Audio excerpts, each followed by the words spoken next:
गुजरात और बेंगलुरु के बीच होने वाला आईपीएल 2026 का मैच नंबर 42 जो कि नरेंद्र मोदी स्टेडियम अहमदाबाद के उस मैदान पर खेला जाएगा जहां पर ऑलरेडी 3 मुकाबले खेले जा चुके हैं। और इस मैदान पर आपको पता भी होगा 3 तरीके की पिचेस मिलती हैं, लाल मिट्टी की, काली मिट्टी की, और इन दोनों को मिलाकर के बनाई जाने वाली मिक्स सॉइल की पिचेस। और उनमें से कौन कौन सी पिचेस इस सीजन के अंदर अभी तक के खेले गए तीनों मुकाबले में यूज हुई हैं और उसमें क्या रिजल्ट हमने देखे हैं उसको तो समझने की कोशिश करेंगे ही पिच रिपोर्ट के अंदर। और साथ ही साथ एक लंबा रिजल्ट भी देखेंगे, इतिहास देखेंगे इस मैदान का कि किस तरीके की टीमें यहाँ पर ज्यादातर मुकाबले जीतती हैं और उसमें किस तरीके के बैटर्स और बॉलर्स यहां पर इंपॉर्टेंट रहेंगे आज के इस मैच में। चाहे हम बात कर ले गुजरात की टीम की तरफ से, चाहे हम बात कर ले यहाँ पर बेंगलुरु की टीम की तरफ से, क्योंकि अगर इन दोनों टीमों की ही अगर हम बात कर ले तो यहाँ पर गुजरात की टीम अभी तक इस सीजन के अंदर कुल टोटल 8 मुकाबले खेल करके 4 मुकाबले जीती है। एक प्लस पॉइंट ये है कि 4 मुकाबले हारी जो है उसके बावजूद यहाँ पर पिछला वाला मुकाबला ये टीम जीत करके पहुंची है चेन्नई को उन्हीं के घर में हरा करके एक बड़े अंतर से। लेकिन वहीं पर आरसीबी की बात करें तो ये टीम तो लगभग बुलडोज करती आई है लगभग हर एक टीम को, और पिछले वाले मुकाबले में भी बड़ी आसानी से दिल्ली को इन्होंने हराया उनके मैदान पर जाकर के। और इवन इस सीजन के अंदर भी ये दोनों टीमें एक बार आपस में भिड़ चुकी हैं और वहां पर भी आरसीबी की टीम ने बड़ी आसानी से अपने होम ग्राउंड पर गुजरात की टीम को हरा दिया था। और जो रिसोर्सेज उनके पास हैं उसमें आज भी क्या ये टीम भारी पड़ती दिखाई पड़ रही है, जो क्योंकि गुजरात की भी जो टीम है तो काफी तगड़ी टीम, इनकी बॉलिंग खास करके वो थोड़ी सी बेहतर आपको देखने को मिल सकती है। लेकिन हम चलेंगे कॉम्बिनेशन को देख करके समझने की कोशिश करेंगे कि कैसी टीम हमारी बनेगी। लेकिन उसके पहले जैसा मैंने आपको बताया कि नरेंद्र मोदी स्टेडियम अहमदाबाद का वो मैदान जहां पर 3 तरीके की पिचेस मिलती तो जरूर हैं, लाल मिट्टी की, काली मिट्टी की और मिक्स सॉइल की पिचेस। लेकिन अभी तक के जो 3 मुकाबले खेले गए हैं यहां पर आपको काफी हद तक इंडिकेशन दिख भी रहा होगा कि जो पहला और दूसरा मुकाबला 4 अप्रैल को 17 अप्रैल को खेला गया था शाम को 7:30 बजे से, ये दोनों मुकाबले लाल मिट्टी की पिचेस पर हुए थे। और इन दोनों मैचेस में हमने देखा कि जम के रन बने, लेकिन बाद में जब गेंद पुरानी होती थी तब वहां पर गेंद जो है बल्ले पर फंस करके आ रही थी, क्योंकि जो ग्रास की लेयरिंग थी वो यहां पर इन पिचेस के ऊपर बिल्कुल भी मौजूद थी नहीं। और लाल मिट्टी की पिच का अपना वैसा नेचर भी होता है कि पूरे मैच के दौरान वहां पर पेस और बाउंस अच्छा मिलता है। शुरुआत में थोड़ी बहुत गेंद सीम वाली मूवमेंट देती है तेज गेंदबाजों को, और वहां पर हालांकि पावर प्ले के अंदर दोनों मुकाबलों में देखें तो पहले मैच में तो कोई मदद नहीं दिखाई पड़ी तेज गेंदबाजों को, लेकिन सेकंड मैच के अंदर केकेआर के शुरुआती 3 विकेटें गिर गई थी 6 ओवर के पावर प्ले में, वहां पर थोड़ी बहुत वो मदद देखने को मिली थी गुजरात के बॉलर्स को। बाकी सेकंड इनिंग का पावर प्ले तो एक बार फिर से बहुत ही शानदार रहा। लेकिन जो तीसरा मुकाबला यहां पर खेला गया आखिरी वाला मुंबई और गुजरात के बीच में, यहां पर काली मिट्टी की पिच यूज की गई थी। 20 अप्रैल को यह मैच हुआ था शाम को 7:30 बजे से, जहां पर मुंबई की टीम ने पहले बैटिंग करी, 199 रन बनाए 5 विकेट के नुकसान पर। हालांकि पावर प्ले में ही 3 विकेटें इनकी गिर गई थी और उसके जवाब में गुजरात की टीम ने 100 रन बनाए और टीम ऑल आउट हो गई, और इनकी भी पावर प्ले के अंदर 3 विकेटें गिर गई थी। और काली मिट्टी की पिच का नेचर भी अपना वैसा ही होता है कि गेंद यहां पर अगर कोई बॉलर अच्छी कटर्स करे, स्लोअर वंस अच्छी करे, पेस की वेरिएशन अच्छी बनाए तो वहां पर उसको विकेटें मिलती ही मिलती हैं, जो कि इस मैच में हमने पावर प्ले के अंदर भी देखा और मैच के आगे बढ़ने के साथ साथ इवन सेकंड इनिंग की बैटिंग में तो जम करके देखा, जहां पर मुंबई के बॉलर्स ने बहुत ही अच्छी बॉलिंग करी और वहां पर गुजरात की टीम को हरा दिया। और ये जो रिजल्ट्स आप देख पा रहे हैं तीनों मुकाबले में, जहां पर लाल मिट्टी और काली मिट्टी की पिच अभी तक यूज हुई है, लेकिन अगर कोई तीसरी टाइप की पिच आज के इस मैच में यूज होती है जो कि मिक्स सॉइल की होती है, तो वहां पर भी काफी हद तक आप देखेंगे कि ये जो लाल मिट्टी की पिचेस है ना, ऐसे ही स्कोरिंग आपको देखने को मिलेगी। लेकिन सेकंड इनिंग में वो पिच भी थोड़ी बहुत स्लो होती चली जाती है मैच के आगे बढ़ने के साथ साथ, लेकिन उतनी स्लो नहीं होती जितनी कि काली मिट्टी या लाल मिट्टी वाली पिच होती है। तो एक बात आपको मान करके चलना है कि यहां पर किसी भी मिट्टी की पिच पर मैच होते देखेंगे रिजल्ट काफी हद तक सिमिलर आता है कि सेकंड इनिंग में बैटिंग कोई भी टीम यहां पर करना नहीं चाहेगी। और वैसे भी पिछले 10 मुकाबले देखेंगे तो 8 बार पहले बैटिंग करने वाली टीमें जीती हैं। हालांकि इसमें एक और फैक्ट भी है कि इन 10 मुकाबलों में ना केवल एक बार मिक्स सॉइल की पिच यूज की गई है 2026 के अंदर, और वो था, अगर आपको याद हो, इंडिया का वो फाइनल मैच जो न्यूजीलैंड के खिलाफ हुआ था T20 वर्ल्ड कप का, जहां पर इन्होंने इंडियन टीम ने 255 रन बना दिए थे। तो वहां पर हालांकि सेकंड इनिंग के अंदर ओस भी आई थी, तो उसका थोड़ा सा फैक्टर अलग बन जाता है जो कि अब तो नहीं आएगी। तो सेकंड इनिंग में बैटिंग करना यहां पर किसी भी पिच पर कभी भी आसान होता नहीं, बस अंतर स्कोरिंग पैटर्न को लेकर के होता है कि लाल मिट्टी की पिच पर रन ज्यादा बनते हैं, सेकंड बेस्ट बैटिंग करने के लिए पिच मिक्स सॉइल की होती है, और सबसे कम रन कहीं बनने के चांसेस होते हैं तो वो होते हैं काली मिट्टी की पिचेस पर। और उन पिछले 10 मैचेस में स्पिन को 41 और पेस को 89 विकेटें मिली हैं। उसमें इनिंग के हिसाब से अगर आप देखेंगे तो आपको क्लियरली पता चलेगा कि पेसर्स दोनों इनिंग्स में गेम में होते हैं, लेकिन स्पिनर्स सेकंड इनिंग में हैवीली गेम में आते हैं। तो इस तरह से इस पिच रिपोर्ट को समझ लेने के बाद जो पिछले कुछ मैचेस हुए हैं, एक चीज हमको और देखना पड़ेगा कि किस पिच पर मैच होगा, लाल मिट्टी, काली मिट्टी या मिक्स सॉइल की पिच पर। और अगर जिस भी पिच पर मैच हो, क्या वो यूज्ड पिच है या फ्रेश पिच है। मिक्स सॉइल की पिच होगी तो फ्रेश ही होने वाली है, लेकिन बाकी दोनों में से कोई पिच होगी तो यूज्ड भी हो सकती है, फ्रेश भी हो सकती है। तो उसका अपडेट आपको मैं पिच रिपोर्ट इन्फॉर्मेशन में टेलीग्राम और व्हाट्सएप व्हाट्सएप पर कर दूंगा और उसकी बेसिस पर जो free to play fantasy team हमारी बनेगी वो भी आपको अपने टेलीग्राम और व्हाट्सएप चैनल पर प्रोवाइड करवा दूंगा। तो जाकर के दोनों को ज्वाइन करिए। नीचे डिस्क्रिप्शन में भी और कमेंट बॉक्स में भी जो पिन किया हुआ कमेंट है, लिंक आपको वहां पर देखने को मिल जाएगा। फिलहाल आइए आगे बढ़ते हैं, बात करते हैं यहाँ पर गुजरात की टीम की, जिनका प्रोबेबल लाइनअप आपके सामने है। जहां पर पिछले वाले मैच में इस टीम को जरूरत ही नहीं पड़ी थी इंपैक्ट सब्स्टिट्यूट की। जहां तक मुझे लगता है कि आज के इस मैच में अगर सेम प्लेइंग 11 या लाइनअप ये टीम लेकर के जाती है तो बहुत चांसेस हैं कि राहुल तेवतिया एक इंपैक्ट प्लेयर के तौर पर आपको खेलते दिखाई पड़ेंगे, या तो अरशद खान की जगह पर या मानव सुथार या किसी भी एक बॉलर की जगह पर। हालांकि इनके पास ये जो बाकी का बैटिंग ऑर्डर है या जो बॉलिंग पिछले मैच में इन्होंने खिलाई थी, जहां पर पिछले वाले मैच में इन्होंने ना तो अशोक शर्मा को खिलाया था ना तो प्रसिद्ध कृष्णा को खिलाया था, तो देखना पड़ेगा उसमें से भी कोई ऑप्शन ये टीम ट्राई करती है या नहीं। बाकी मोहम्मद सिराज, कगिसो रबाडा, मानव सुथार, राशिद खान, अरशद खान तो हैं ही, जिसमें पिच का भी एक बड़ा रोल होगा कि किस पिच पर आज का मैच होगा, उसके हिसाब से टीम अपनी बॉलिंग चूज करेगी। बाकी बेंच के जो ऑप्शंस मौजूद हैं वो आप यहां पर देख सकते हैं। और बाकी जो बॉलिंग पिछले मैच में हुई थी, जिसमें मोहम्मद सिराज तो 4 ओवर कर ही रहे हैं, जिसमें से ज्यादातर बार ये आपको 3 ओवर पावर प्ले में ही करते दिखाई पड़ जाते हैं, कहीं 1 ओवर, कहीं कहीं आपको कभी कभी ये डेथ में, तो कभी कभी आपको मिडिल ओवर्स में भी बॉलिंग करते दिखाई पड़ता है। लेकिन कगिसो रबाडा या बाकी जो भी पेसर खेले, चाहे वो जेसन होल्डर हो या हो सकता है आपको प्रसिद्ध कृष्णा खेलते दिखाई पड़ जाएं, या अरशद खान जो कि पिछले मैच में बहुत अच्छी बॉलिंग कर रहे थे, इनमें से कोई भी खेलेगा तो आपको सारे मिल करके वो आखिरी के 6 ओवर डेथ के आपको करते दिखाई पड़ेंगे। बाकी मानव सुथार के ओवर्स, और राशिद खान ने पिछले मैच में एक ही ओवर किया था और उसमें 20 से ज्यादा रन दे दिए थे, उसके बाद इनको बॉलिंग मिली नहीं। बाकी करियर के आंकड़े अगर आप गुजरात के प्लेयर्स के देखना चाहें तो वो भी देख सकते हैं और समझ सकते हैं कि क्या इनका एक्सपीरियंस है T20 क्रिकेट में, जो कि इस आईपीएल के पहले का ये डेटा है, जो कि इस आईपीएल के अंदर जो परफॉर्मेंसेस की हैं अभी तक के खेले गए 8 मैचेस में, वो अब आपके सामने है, जिन भी प्लेयरों को मौका मिला है, जिससे आपको ये समझने में काफी हद तक मदद मिलेगी कि प्लेयर्स जो अभी इन 8 मुकाबलों में खेले हैं या जितने भी मौके उनको मिले हैं उसमें कैसे परफॉर्मेंसेस इन्होंने निकाली है। जिसमें से साई सुदर्शन, शुरुआत तो इन्होंने टूर्नामेंट की काफी अच्छी करी थी, बीच में थोड़ा सा फॉर्म इनका डिप कर गया, फिर पिछले 2 मैचेस में बैक टू बैक 2 कमाल की पारियां खेल करके आए हैं, 100 और 87 रन की, तो ये तो एक इनफॉर्म प्लेयर हैं। और एक्चुअली अगर हम गुजरात की टीम की बात करते हैं ना, तो शुभमन गिल और बटलर भी 2 ऐसे प्लेयर हैं जो कि रिसेंटली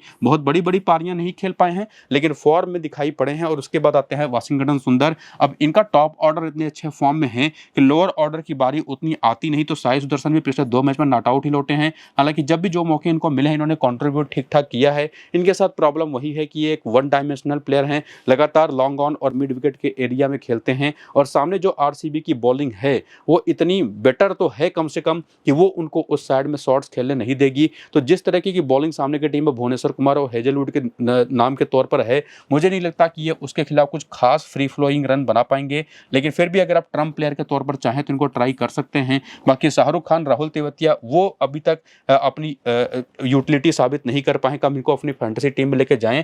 बाकी जेसन होल्डर जरूर एक इंपॉर्टेंट ऑप्शन होंगे, खास करके ऐसी पिचेस पर। हालांकि अभी तक के 2 मौके जो इनको मिले हैं उसमें एक ही विकेट है, रन हर मैच में उन्होंने काफी ज्यादा दिए हैं, तो देखना ये भी पड़ेगा कि आज खेलते हैं या नहीं।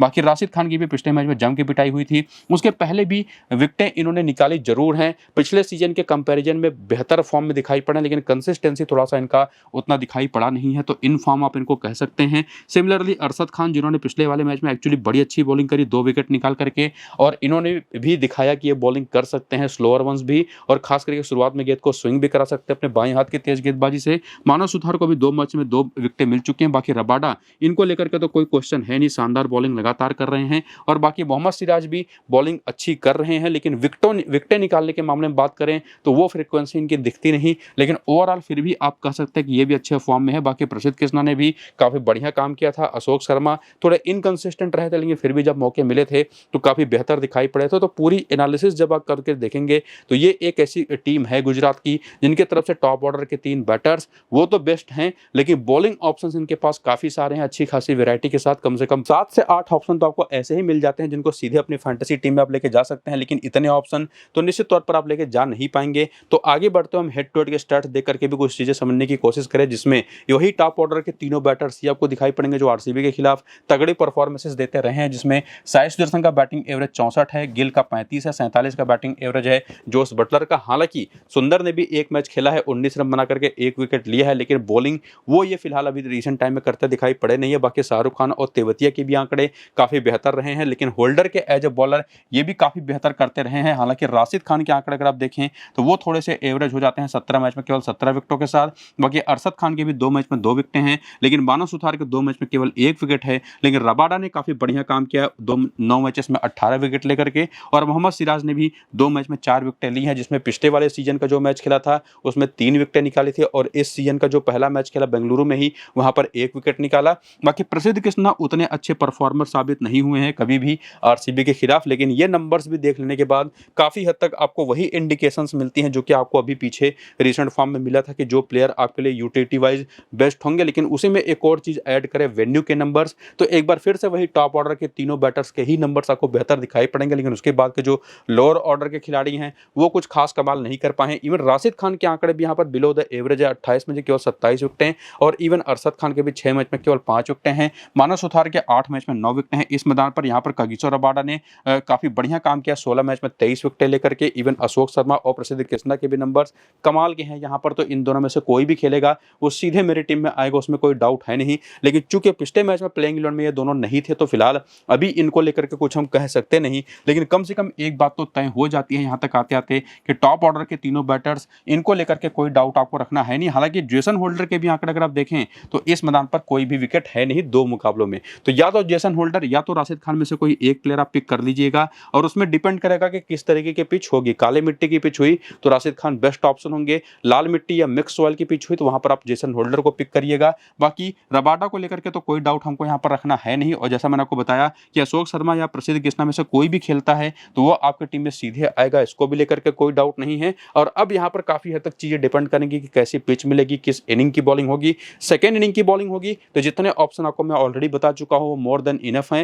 पहली इनिंग की बॉलिंग होगी तो आपके पास निश्चित तौर पर सिराज का भी ऑप्शन है, इनको भी आप ट्राई कर सकते हैं। इवन अरशद खान का भी ऑप्शन है। अरशद खान मेरे हिसाब से थोड़े से ज्यादा बेटर ऑप्शन साबित हो सकते हैं, चूंकि ये बैटिंग भी अच्छी कर लेते हैं, और प्लस बाएं हाथ के तेज गेंदबाज है जो कि आरसीबी के बैटर्स को परेशान कर सकते हैं, तो इनको आप जरूर ट्राई करिएगा अगर पहली इनिंग की बॉलिंग हुई तो। ये चीज आपको ध्यान में रखनी है कि कब लेकर के जाना है। और बाकी सेकेंड इनिंग की बॉलिंग हुई तो आपको मैं ऑलरेडी क्लियर कर चुका हूं कि 5 से 6 प्लेयर कौन से बेस्ट होंगे जिनको अपनी टीम में से लेकर के जाना है, और इवन बेंच के भी कोई प्लेयर खेलते हैं तो उनमें से किसको लेना है किसको नहीं। बाकी प्लेयर बैटल अगर आप देखेंगे तो जैसा अभी आपको मैं अरशद खान के टाइम पर बता रहा था ना कि बाएं हाथ की तेज गेंदबाजी परेशान करती है आरसीबी के बैटर्स को, वो आपको मैं प्लेयर बैटल में एक कंक्लूजन के तौर पर ऐसे ही बता रहा हूं कि लगभग हर बैटर परेशान होता है जो दाहिने हाथ का है बाएं हाथ के तेज गेंदबाजों पर शुरुआत में। बाकी शुभमन गिल हो, साई सुदर्शन हो या जोस बट्टर हो, अभी तो हम फिलहाल बात करें गुजरात की ना, तो वहां से आपको जो मैं बता रहा था अरशद खान के बारे में वो सिर्फ इसलिए क्योंकि आपको जो चॉइसेस तय करने हैं कि अरशद खान को लेकर के जाएं या सिराज को लेकर के जाएं, उसमें अगर कोई फैसला आपको लेना तो उसके बारे में आपको मैंने आइडिया दे दिया। फिलहाल प्लेयर बैटल हम देख रहे हैं तो गुजरात की ऐसी टीम जो कि मेरे हिसाब से आईपीएल में बेस्ट टीम है स्पिन खेलने को लेकर के, तो जो सामने की टीम में स्पिनर्स हैं वो निश्चित तौर पर काफी हद तक निगेट हो जाते हैं एक हद तक। हालांकि कुणाल पांड्या रिसेंट टाइम में ऐसी स्पिन बॉलिंग कर रहे हैं जो कि मीडियम पेसर और स्पिनर मिला करके घालमेल करते हैं, तो वो एक अच्छे ऑप्शन हो सकते हैं स्टिंग के खिलाफ। लेकिन इंडिविजुअली अगर हम बात करें तो हेजलवुड वो एक बेस्ट ऑप्शन होते हैं स्टिंग के खिलाफ हमेशा से। बाकी लेफ्ट आर्म पेस बॉलिंग काम आती है साई सुदर्शन के खिलाफ। बाकी सुयश शर्मा और हमारे सेफर्ड भी आउट कर चुके हैं इनको, शुभमन गिल को, कुणाल पांड्या आउट कर चुके हैं साई सुदर्शन को, और बाकी जोस बटलर को भुवनेश्वर कुमार ने आउट किया 3 बार, 2 बार सेफर्ड ने। भुवनेश्वर कुमार के आंकड़े थोड़े से बेटर, लेकिन सेफर्ड को ये फिर भी अच्छा खेल गए हैं। और उसके बाद के जो बैटर्स हैं लोअर ऑर्डर के, उसमें लेफ्ट आर्म पेस और लेफ्ट आर्म ऑर्थोडॉक्स बॉलिंग और प्लस लेग स्पिन बॉलिंग भी थोड़ी बहुत गेम में आ जाती है स्टिंग के खिलाफ, जो कि सामने की टीम में है सुयश शर्मा के तौर पर एक ऑप्शन। लेकिन जैसा मैंने आपको बताया कि ये टीम स्पिन को बेस्ट खेलती है, तो मैं तो यही कहूंगा कि सामने की टीम की तरफ से कोई स्पिनर आपको लेके जाने की जरूरत है नहीं। इनके खिलाफ पेसर्स ही वहां से आपको मोर देन इनफ मिल जाएंगे जो कि सीधे अपनी टीम में आप लेके जा सकते हैं। और वो पेसर कौन कौन से हैं उसको जानने के लिए अगर आप यहाँ पर आए आरसीबी की लाइनअप को अगर आप देखें तो हेजलवुड को कौन भूल सकता है, भुवनेश्वर कुमार को कौन भूल सकता है, जैसी बॉलिंग कमाल की इन्होंने पिछले 2-3 मैचेस में की है खास करके। बाकी रसिक सलाम भी स्लोअर वंस काफी अच्छी कर रहे हैं। बाकी इवन सुयश शर्मा ने तो पिछले वाले मैच में कमाल की बॉलिंग करी थी, हालांकि विकेट निकालने के मामले में थोड़ा सा पीछे रह जाते हैं। बाकी कुणाल पांड्या हैं ही, रमारे सेफर्ड उतने अच्छे ऑप्शन साबित हुए नहीं है, लेकिन बाकी ये जो 5 ऑप्शंस हैं इसमें से सुयश शर्मा को आप ड्रॉप करके बाकी 4 को लेके जा सकते हैं। हालांकि यहाँ पर मैं पेसर्स को ही प्रेफर करूंगा स्टिंग के खिलाफ। और बाकी बैटिंग में निश्चित तौर पर कौन कौन से नाम हैं वो तो आप देख सकते हैं, लेकिन आंकड़ों के हिसाब से भी देखने की कोशिश करेंगे कौन बेस्ट होगा। बाकी ये भी देखना पड़ेगा कि फिलिप साल्ट आज के इस मैच में अवेलेबल हो पाते हैं या नहीं। और बॉलिंग जो पिछले मैच में हुई थी आपको मैं ऑलरेडी बता चुका हूँ कि कौन से बेस्ट ऑप्शन होंगे, वही पावर प्ले डेथ ओवर के पूरे कमांड में आपको दिखाई पड़ेंगे। बाकी कि किस किस ओवर में पिछले मैच बॉलिंग करते हैं लोग दिखाई पड़े थे। नंबर्स आपके सामने है, वीडियो को रोक करके देख लीजिएगा। बाकी करियर के आंकड़े भी देखना चाहें तो वो भी देख लीजिए। और उसके बाद आगे बढ़ते हुए अगर आप आएँ रीसेंट फॉर्म देखें तो जैसा आपको मैं ऑलरेडी बता चुका हूँ कि 8 मैचेस खेल करके टीम 6 मुकाबले जीती है। तो निश्चित तौर पर इस टीम को हराना काफ़ी मुश्किल रहा है हर एक टीम के लिए, और उसका एक ही रीजन है कि प्लेयर्स ने काफ़ी ज़बरदस्त तरीके की परफॉर्मेंसेस दी हैं। एक बार ये टीम राजस्थान से हारी है और एक बार दिल्ली से हारी है, और अभी तक के सभी मैचेस में विराट कोहली जबरदस्त फॉर्म में दिखाई पड़े हैं। जेकब बिथल वो खास कमाल कर नहीं पाए, हालांकि पिछले मैच में एक बहुत लंबा छक्का इन्होंने लगाया और लगा था कि टच में है, लेकिन फिर आउट भी हो गए। और उसके बाद देवदत्त पद्दिकल भले पिछले कुछ मैचेस में, हालांकि पिछले 2 मैच में काफ़ी कमाल की पारियां खेली हैं, बीच में थोड़ा सा इनका फॉर्म डिप किया था, लेकिन एक बार भी ऐसा पूरा टूर्नामेंट के अंदर लगा नहीं है कि रन बनाने के लिए संघर्ष कर रहे हैं। एक्चुअली विकेट फेंक करके आते हैं। बाकी इतने कमाल के फॉर्म में है पद्दिकल कि इनको मैं ड्रॉप करने को तो किसी भी कीमत पर सजेस्ट आपको कर ही नहीं पाऊंगा। बाकी रजत पाटीदार के साथ देखने को यह मिला कि शुरुआत में बहुत तगड़े फॉर्म में दिखाई पड़े थे, लास्ट के 2 मैच में थोड़ा सा ये खराब खेलते दिखाई पड़े हैं, और आगे के भी नंबर्स हम देख करके तय कर पाएंगे कि इनको लेना है या नहीं।